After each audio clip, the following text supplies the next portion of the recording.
on the subject of Israel and politics, because this episode is themed that way. Jamal Bowman, you hear about what happened? Do you know Jamal Bowman? He lost. Yeah. And I found it so interesting that it's pretty great. And I find it really interesting how people have spun that loss on his side, because they're saying how it's dark money and it's right-wingers who are conspiring and co-opting our party to get rid of people, and AIPAC pouring dark money into politics, dark money to unseat these people. And I always find that so funny that these same people who are screaming about Trump being the ultimate threat to democracy and is going to turn over our democracy and our democratic institutions are very anti-democratic when it doesn't go their way. You know, suddenly when democracy works against them and the people they don't want win by legitimate means, by money that's supported for other candidates, suddenly it's dark and conspiratorial and nefarious. Right. I'm like, I thought you were all about democracy and cared so much. It's like so obvious. What a hypocrite. And there were also all these lefty organizations that were coming in and challenging like MAGA Republicans and pro-choice. Like it happens all the time. Maybe this is a little different because it's foreign policy. I could see how like what exactly does this is it a congressman? Is it a representative? Jamal Bowman. Like, what does this congressman from Westchester matter to like Israel Gaza?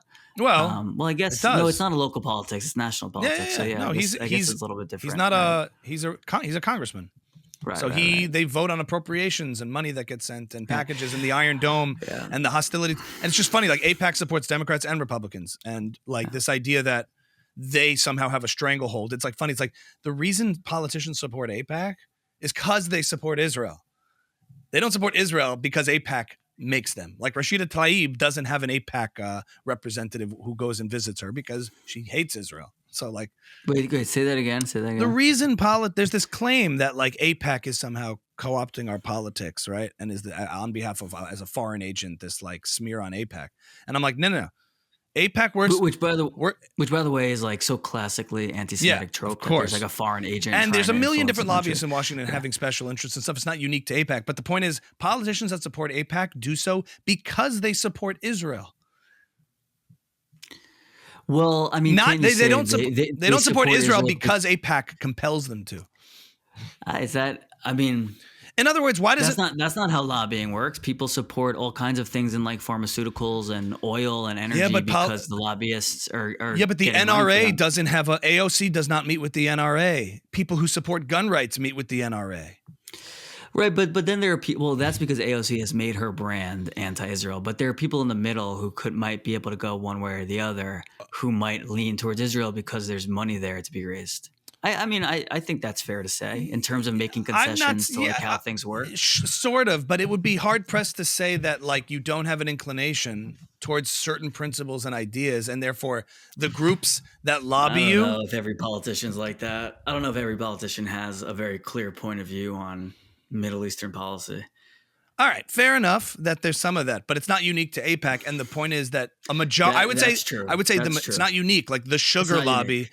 I'm saying the majority of politicians who have a certain platform, every politician's got their platform, got their brand, got their constituency. And therefore the lobbyists and special interests that go to lobby them legitimately and try to advocate for positions in legislation, they lobby politicians that they believe would be sympathetic to their message. Yeah.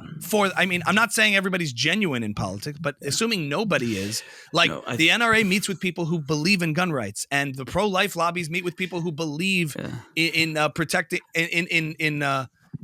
who are against abortion, and the pro-choice people meet with people who believe in the right of contraception and access to legal abortion. And you know what I'm saying? So it's yes. But are there people in the middle that get a little? The strong argument is that all lobbies work like that, and to single out AIPAC for destroying America is. I think both are true. I'm not saying there's not a middle ground that gets persuaded by like, hey, we can raise money for you and all that, but it would be hard pressed to fully corrupt somebody who is against Israel, and AIPAC buys them off. I agree. So I guess I'm just saying maybe on the margins. In fact, I'd like to see that. What? I'd like to see that. I'd like to see AIPAC get like AOC elected. All of a sudden, Tlaib's like, you know what? You know. And so like I just think that's like a really unfair smear to level at AIPAC uniquely to say if they're co-opting. And I'm like, no, AIPAC is lobbying Democrats and Republicans who are supportive of the U.S.-Israel relationship, broadly speaking. If you don't like money in politics, then you should limit the role of government in general to pass any kinds of legislation over other people, and you could lobby for all kinds of different things. But to say only AIPAC is the one that's sneaky and nefarious, it's ridiculous. If you replace AIPAC with Jewish in any tweet you see, it's just it's only so AIPAC gets the heat on. as opposed to many other lobbying interests and groups that are lobbying for all sorts of causes and different things.